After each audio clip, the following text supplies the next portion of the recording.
Are you okay? Pour vivre au Vietnam en famille, ça peut être compliqué, surtout avec le manque d'informations. Alors si tu veux vivre au Vietnam en famille, cette vidéo, elle est faite pour toi.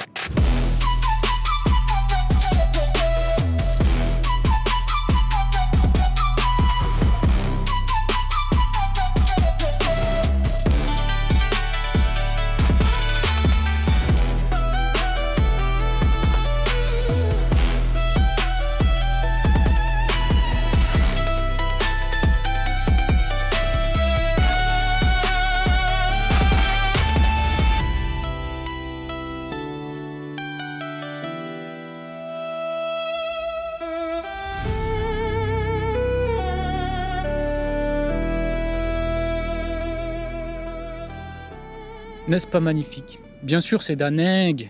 Je vais vous parler de ma solution. Pour une famille, le visa LD permet à toi et à ta famille de vivre au Vietnam pendant 2 ans et c'est renouvelable à l'infini. Mais avant, il faut aborder un point important. Comme je l'ai déjà expliqué de nombreuses fois, il y a 3 solutions pour vivre à l'année au Vietnam, pour vivre réellement. Tu as le visa pour les investisseurs, pour les travailleurs et pour les étudiants. Et il n'y a pas vraiment d'autres alternatives possibles. Et le choix que font 99% des personnes, ça va être le visa investisseur. Je te propose d'écouter ma solution qui te permettra même d'obtenir une carte de résidence temporaire pour toi et ta famille. C'est une sorte de mix entre investisseur et travail dans ta propre entreprise. Bon, le visa DT4, j'en ai beaucoup parlé sur cette chaîne. C'est vrai que c'est un visa qui est vraiment parfait pour les personnes solo ou les couples qui souhaitent s'installer au Vietnam, vraiment immigrer et s'installer sur la durée. Mais dès qu'il y a des enfants, ça devient compliqué. Le visa d'été est valable pendant 1 an, renouvelable tant que l'entreprise existe. Donc voilà, c'est à l'infini, il n'y a pas de problème avec ça.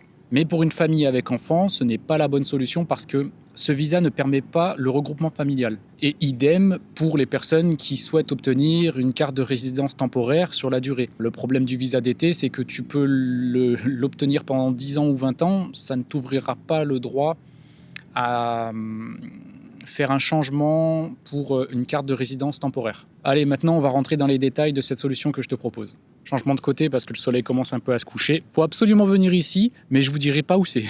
C'est à Da Nang, mais je vous dirai pas où. Il y a une petite barque qui est en train de passer là, c'est très beau. Je vais vous montrer ça.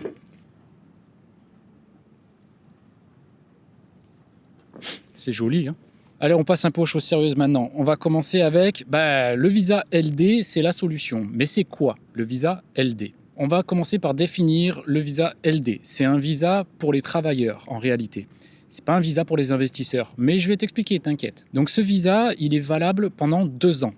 Il te permet de vivre au Vietnam pendant 2 ans, t'as pas besoin de sortir ni rien du tout. Sur les conditions générales, alors ça nécessite un sponsor. Dans le cas présent, c'est donc ton entreprise. En fait, tu te sponsorises tout seul au travers de ton entreprise que tu auras créée. Et tu as besoin d'un contrat de travail. Donc tu dois être salarié de ton entreprise. C'est logique puisque c'est un contrat pour les travailleurs. Comme j'ai dit, pour la durée, c'est jusqu'à 2 ans et c'est renouvelable tous les 2 ans tant que tu es sous contrat de travail avec ton entreprise. Donc, il y a une possibilité, c'est de convertir ton visa LD en carte de résidence temporaire, donc en TRC, pour avoir plus de stabilité. Et c'est au bout de 6 ans que tu peux le faire. Donc, tu fais 3 renouvellements et puis passé les 6 ans, tu peux passer directement en carte de résidence temporaire. Et comme j'ai expliqué en début de vidéo, c'est que le visa LD permet le regroupement familial. Donc femme, enfant, c'est OK.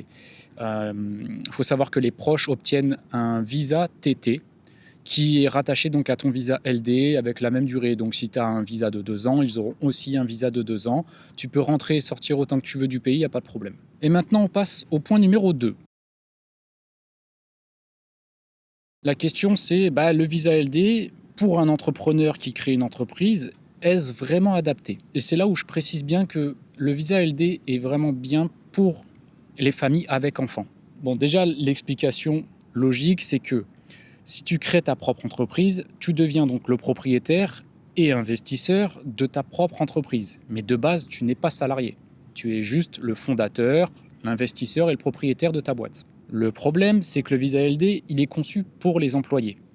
Donc pour l'utiliser, il faut que tu sois salarié de ta propre entreprise. La plupart des propriétaires d'entreprises, de créateurs, d'investisseurs étrangers qui viennent au Vietnam sont en général donc fondateurs, directeurs, co-directeurs, membres de l'administration, etc. Et en général, ils sont exemptés de permis de travail. Mais c'est pas automatique, il faut en faire la demande. C'est pas parce que tu crées une entreprise que tu es exempté de permis de travail. Tu dois faire une demande pour ça. En conclusion, le visa LD, c'est pas la meilleure solution pour créer et gérer une entreprise au Vietnam.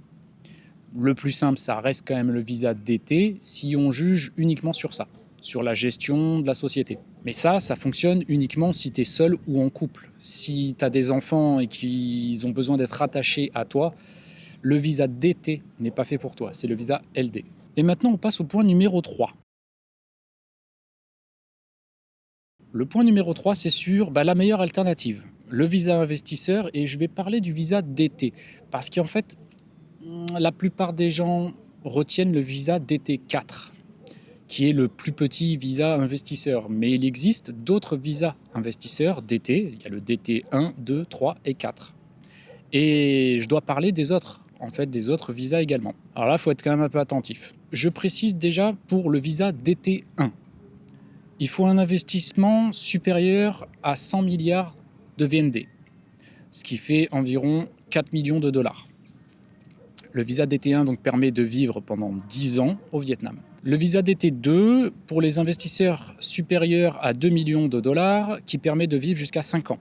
Le DT3 est des investissements supérieurs à 3 milliards, ce qui fait 120 000 dollars, qui permet de vivre jusqu'à 5 ans. Et enfin, le visa DT4 pour les investissements inférieurs à 3 milliards, soit 120 000 dollars, qui permet de vivre jusqu'à 1 an. Et c'est le visa DT4 évidemment qui va toucher le plus de personnes parce que moins de 120 000 dollars, la plupart des personnes arrivent avec 10 ou 20 000 dollars pour créer leur société et donc sont éligibles au DT4. Mais le truc, c'est qu'il faut parler aussi des autres visas DT parce qu'ils ouvrent des droits différents, complètement différents du DT4. Je vais parler des avantages pour les entrepreneurs qui obtiennent les visas DT. Bon, déjà, il n'y a pas besoin de permis de travail si tu es propriétaire ou gérant.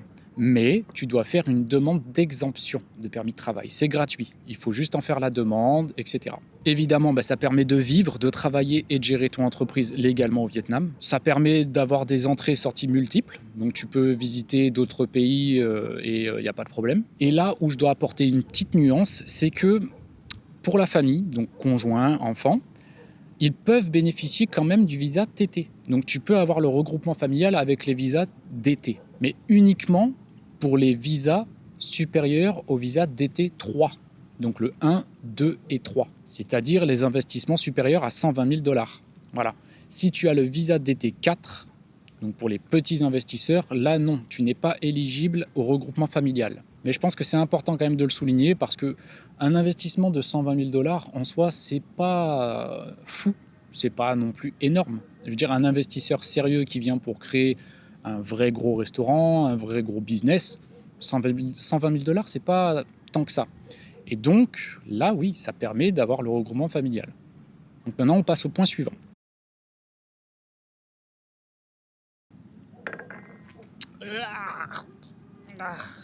Le café, putain, c'est quelque chose. On va parler des étapes pour obtenir le visa adapté en créant une entreprise. Alors, là, je vais faire un survol vraiment global pour essayer d'être le plus clair possible, parce que c'est une vidéo qui peut être quand même assez lourde, donc je vais essayer d'être global, généraliste. Oui, on va essayer de faire ça en survol. Bon, étape 1, tu dois donc créer ton entreprise. Dans ton cas, c'est une LLC 100% capitaux étrangers. Moi, ce que je conseille direct, de toute façon, c'est de prendre un avocat. C'est même pas un conseil, de toute façon, je pense que c'est une obligation. Tu ne parles pas vietnamien, tu connais pas les lois, ni rien du tout. Donc, prends un avocat.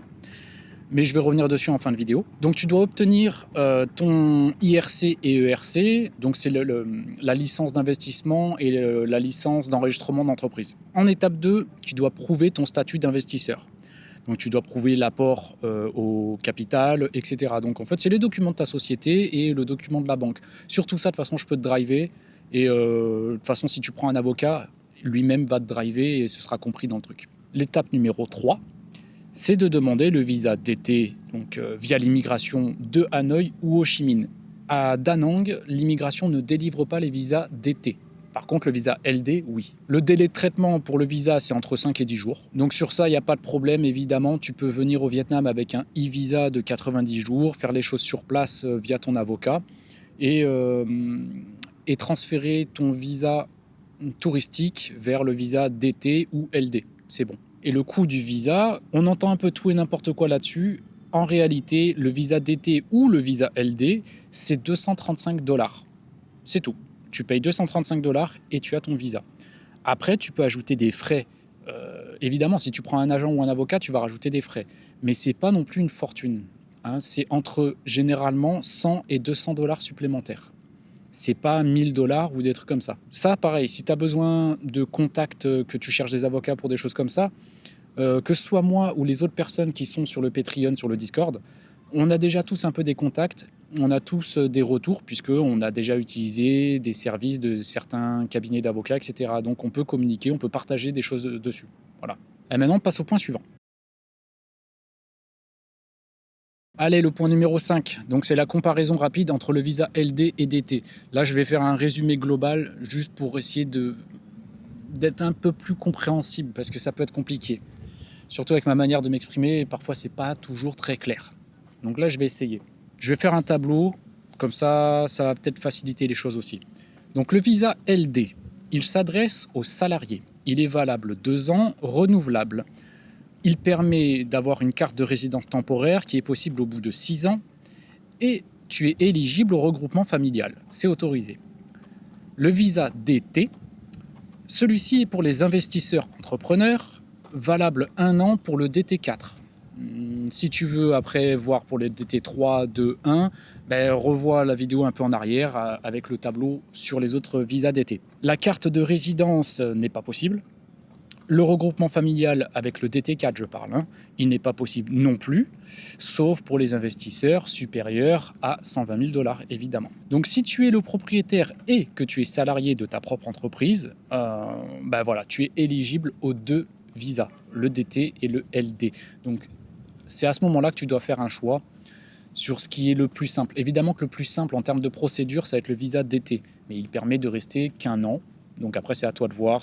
Chaque année, tu dois le renouveler. Sinon, tu passes sur le visa LD, mais il faut être salarié, bien sûr. Et là, c'est tous les 2 ans, tu le renouvelles. Et au bout de 6 ans, tu peux demander une carte de résidence temporaire. Voilà. Donc après, c'est un choix personnel. Ce qui est sûr, c'est que pour les familles avec enfants, il n'y a pas le choix. C'est le visa LD. Et maintenant, on passe au point numéro 6. Et maintenant, on passe donc au point numéro 6 qui va être les conseils pratiques et puis les avertissements. Je vais aborder quelques points importants, vraiment importants. Je pense que tu dois vraiment écouter ce point avec attention. Le premier point, je pense le plus important, c'est que tu dois engager un avocat vietnamien. Pas un avocat français, pas un youtubeur, pas un avocat américain ou je ne sais quoi. Tu dois vraiment prendre un avocat vietnamien. Et surtout réputé et qui est établi depuis de longues années. Déjà, le coût d'un avocat, c'est 1 200 $ en moyenne pour une création d'entreprise clé en main. Et j'insiste vraiment sur ce point, 1 200 $ en moyenne. Tu peux en trouver moins cher, qui vont même à 800 $, tu peux en trouver. Après, je ne vais pas te dire si c'est bien ou pas. Tu peux en trouver d'autres qui sont plus chers, comme ACC Group qui coûte entre 1 200 et 1 600 $ pour une création d'entreprise clé en main, mais c'est un des plus gros cabinets du Vietnam. Donc forcément, tu payes pour la réputation, le savoir-faire et l'expérience. Mais quoi qu'il arrive, en moyenne, c'est 1 200 $. Pas 2 500, pas 4 500, pas 7 000 $. Non. Et pourquoi j'explique qu'il ne faut pas passer par des avocats français ou je ne sais quoi, mais uniquement vietnamiens, c'est parce qu'il n'y a que les avocats vietnamiens qui ont le droit d'exercer au Vietnam. C'est-à-dire que seuls les avocats vietnamiens ont le droit de faire des démarches pour leurs clients auprès des administrations vietnamiennes. Un avocat français, un intermédiaire, un mec qui va te dire oui, je vends des accompagnements ou des choses comme ça, en fait, je ne vais pas dire que c'est une arnaque, mais tu vas payer un intermédiaire qui, en fait, il va engager lui-même l'avocat vietnamien qui va faire les démarches. Donc tu payes, en vrai, tu payes un parasite. Je te dis honnêtement, tu payes un parasite. Tu payes quelqu'un pour rien qui va te surfacturer parfois 2, 3. J'ai même vu des trucs, c'était quasiment 10 fois le prix. Et le mec, en fait, il fait rien. Juste, il va contacter des avocats qui vont faire le travail réellement. Donc, contacte directement l'avocat vietnamien, en personne.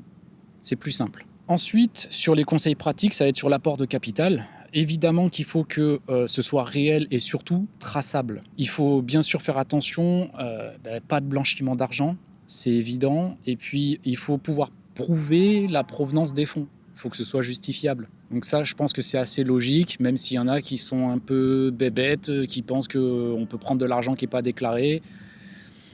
Voilà. Faites les choses correctement. Et enfin, oui, le conseil pratique que je vais donner, ça va être d'utiliser des sources fiables, officielles, surtout officielles. C'est-à-dire le site, par exemple, de l'immigration du gouvernement vietnamien, ça va être de voir sur le site de l'ambassade ou consulat, etc. Même quand tu es au Vietnam, tu peux te tourner vers l'Institut français. Tu l'as dans toutes les grandes villes du Vietnam.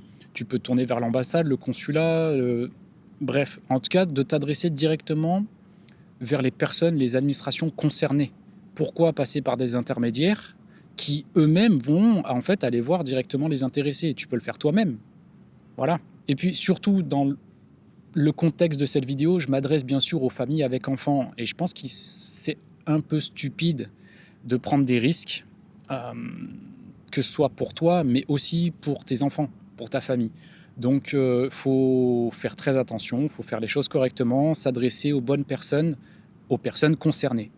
Donc, si tu sais pas à qui t'adresser, tu peux très bien laisser un commentaire sous cette vidéo ou tu peux rejoindre le groupe privé sur Patreon ou sur Discord. Et puis, on peut communiquer les informations, que ce soit les adresses, les contacts, les numéros de téléphone, les adresses mail, etc. Que ce soit moi ou les autres personnes sur ce groupe, le but, c'est de s'entraider. Et c'est ce qu'on fait jusque-là. Donc, n'hésite pas à rejoindre ou même juste laisser un commentaire. Voilà, après, comme je dis, de toute façon, les conseilleurs ne sont pas les payeurs. Tout le monde connaît cet adage, cette citation. C'est totalement vrai. Alors que si tu prends un avocat, l'avocat est responsable.